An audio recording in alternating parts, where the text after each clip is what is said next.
Pois bem, dando continuidade dentro ainda do nosso primeiro módulo, eu vou falar das minhas referências de leitura. E por que é importante falar disso? É que a nossa formação enquanto leitor, e isso faz parte da nossa história desde a infância, ela é, digamos assim, um retrato de como nós consideramos a importância do livro nas nossas vidas, como nós podemos analisar a importância do livro na vida de crianças, enquanto pais, enquanto professores. Eu começo mostrando esse livro, que é da minha autoria na categoria reconto, porque são histórias, são contos populares, que não têm autor definido, que pertencem à oralidade transmitida pela voz. É aquela história de ouça, leve a história consigo, se você gostou, leve a história consigo e reconte. Isso é um mote, né, que nós ouvimos quando escutamos histórias. Pois bem, Festa no Céu e Outros Contos, que é fruto da minha pesquisa de doutorado, é exatamente, faz parte da minha história de leitura, porque enquanto nascida no interior do Nordeste, numa cidade do Maranhão, chamada Governador Eugênio Barros, eu cresci ouvindo histórias. O senhor Antônio, que tinha mais ou menos uns 80 anos, contava histórias para a criançada no terreiro de casa, à noite, histórias de Trancoso. Assim são denominadas essas histórias no Nordeste. Então contava histórias de lobisomem, de alma penada, de bichos ferozes. E nós, crianças, eu lembro bem de como nós tínhamos medo de ouvir, mas tínhamos, sobretudo, fascínio por essas histórias. Apesar de custar pegar no sono, após ouvi-las, no dia seguinte estávamos nós lá, a criançada, pedindo que seu Antônio contasse novamente essas histórias. A minha outra experiência marcante com o livro foi com a poesia. E desta feita, não foi com uma pessoa fora do meu âmbito familiar. Foi exatamente a influência da minha mãe, que era analfabeta. E quando me levou no primeiro dia para a escola, recomendou para a minha professora, Dona Angelita, que ainda é viva, já está bem velhinha, que me desse poesias para recitar. Então vejam só, eu recitava nas datas comemorativas, que não eram poucas, Dia das Mães, Dia dos Pais, Dia do Índio, e mais interessante ainda é que ao receber visitas em casa, minha mãe pedia que ou eu recitasse poesia ou pegasse o livro de leitura e lesse para as visitas. Então eu cresci ouvindo elogios sobre como eu lia bem.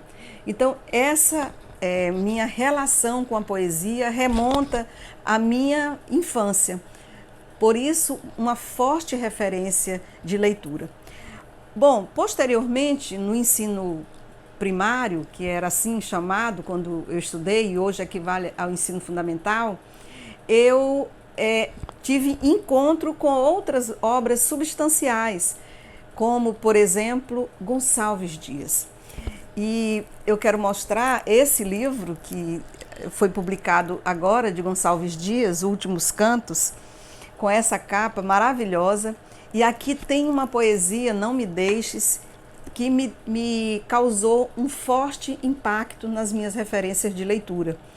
Eu lembro que eu sentia muita pena da flor que pedia a água que não a deixasse. E eu recordo, é uma memória afetiva, eu recordo de sentir vontade de chorar.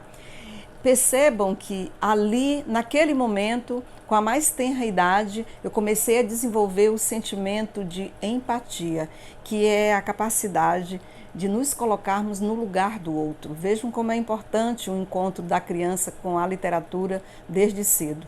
Posteriormente, eu li Graciliano Ramos nos livros de leitura. Graciliano Ramos, Essa de Queiroz, Fernando Pessoa, mas li também José Lins do Rego, Mário Palmério, ou seja, esses livros que compunham o livro de leitura.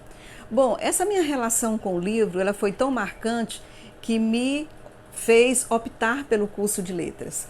Eu estudei letras na Universidade Federal do Maranhão e aí outros encontros com outras obras marcantes vieram, como por exemplo, Guimarães Rosa, Grande Sertão Veredas, que foi uma obra impactante, não só pela linguagem, mas por todo esse universo do interior de Minas Gerais, que de algum modo tinha pontos, elementos de contato com a minha realidade morando numa cidade do interior.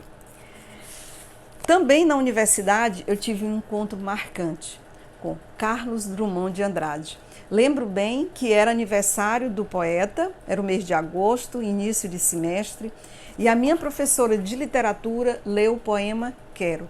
Eu fiquei tão impactada com a leitura que eu me dirigi, quando saí do campus da universidade, eu me dirigi a uma livraria no centro da cidade de São Luís e comprei esse primeiro livro que faz parte da minha biblioteca. Vejam aqui a data, 30 de outubro de 1982. Isso é uma relíquia. Pois bem, é óbvio que eu não fiquei somente nesses autores. Como o meu curso de letras era português e inglês, eu tive um encontro muito marcante na minha história de leitura, que foi Shakespeare. Eu tinha um professor que era apaixonado pela literatura inglesa e que nos levava à sua biblioteca particular para escolher livros importados que nós não podíamos comprar, escritos em inglês, obviamente, obras de Shakespeare, e nos dava de presente ou então emprestava para que nós fizéssemos cópias. Isso foi muito marcante. Mas foi depois da maternidade que eu me apaixonei perdidamente pela literatura infanto-juvenil. Então, além de Vinícius de Moraes, que nós vamos tratar no curso, eu li bastante com meus filhos ou Isto ou Aquilo de Cecília Meirelles.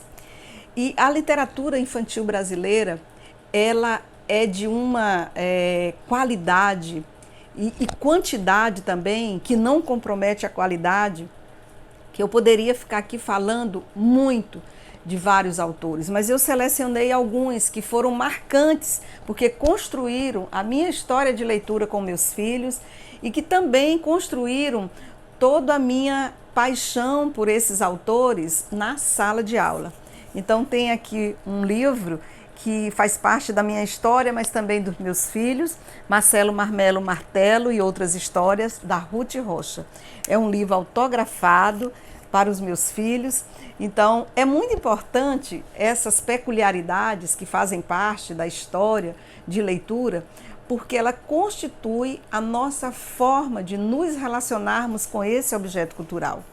Mas eu posso citar ainda, e devo citar ainda, Ziraldo, com essa obra magnífica, que é Flicts, que é que se constitui um momento marcante na história da literatura, como também O Menino Maluquinho, do mesmo autor. A Lúcia Pimentel Góes, que é uma pesquisadora, uma professora apaixonada, autora de várias obras e que foi minha orientadora no doutorado e que realmente foi marcante na minha trajetória enquanto profissional, percorrendo os caminhos da literatura infanto-juvenil. Não só como professora, mas posteriormente como pesquisadora e até, eu não diria escritora, eu me considero uma professora que escreve na categoria reconto das histórias que ouvi na infância e que pesquisei posteriormente. A Eva Furnari, eu faço questão de mostrar as capas dos livros, porque eu costumo dizer que livro tem cara, tem orelha e livro tem olhos e piscam para os leitores, me leiam. Temos aqui Elias José, que inclusive veio à nossa cidade. A Eva Furnari também veio à nossa cidade, em Caxias, ministrar cursos e participar de eventos, e isso faz parte da minha história de leitura. Outra autora que eu não abro mão de ler em sala de aula, quando vejo jovens, Poesia em Quatro Tempos. Esse é um muito especial, mas eu adoro todas as obras da Marina Colasanti. A Rosiana Murray é muito especial, né? Ela tem uma vasta publicação de obras maravilhosas que tangenciam a subjetividade mais profunda de crianças e jovens. Temos ainda Silvia Ortoff, cuja característica é um amor refinado, inteligente, que colabora e muito com a formação de crianças e jovens e de adultos também. Porque é importante dizer que essa terminologia, literatura infanto-juvenil, ela não dá conta do que a literatura oferece para crianças e jovens. Na verdade, essa terminologia ela surgiu mais por uma questão de nomear um produto feito por adultos e direcionado para crianças. Mas eu costumo dizer que a literatura infanto-juvenil de qualidade é aquela que tanto as crianças adoram como os adultos também. É um critério de qualidade. Então, eu diria que literatura, seja para criança, seja para adulto, é somente literatura. Mas, didaticamente, se convencionou nomear como é de praxe, dar nomes, né? Não posso deixar de trazer José Paulo Paes, porque eu leio muito em sala de aula e leio onde tem criança, nas rodas de leitura, pelas escolas, quando me convidam. Outro autor também é Manuel de Barros. Ele é um autor que escreve, não é só para crianças, né? Como eu já falei, né? Essa denominação às vezes até incomoda, mas é um autor que também já publicou um pouco tardiamente, vamos dizer assim, mas a sua obra é de uma qualidade estética que só conhecendo as obras para pensar no que eu estou dizendo quando falo de estética, que a literatura ela é fruto de um trabalho estética com a linguagem. A matéria da literatura é a palavra trabalhada nas suas potencialidades. Esse livro traz uma abordagem tão afetuosa, ela trata de relações entre pai e filhos, mas que se estendem para outros indivíduos, para além da família, para além, para os amigos. E eu diria que não é novamente trazendo essa questão da literatura infanto-juvenil, é só um livro de literatura para crianças, para jovens e para adultos, porque fala de amor.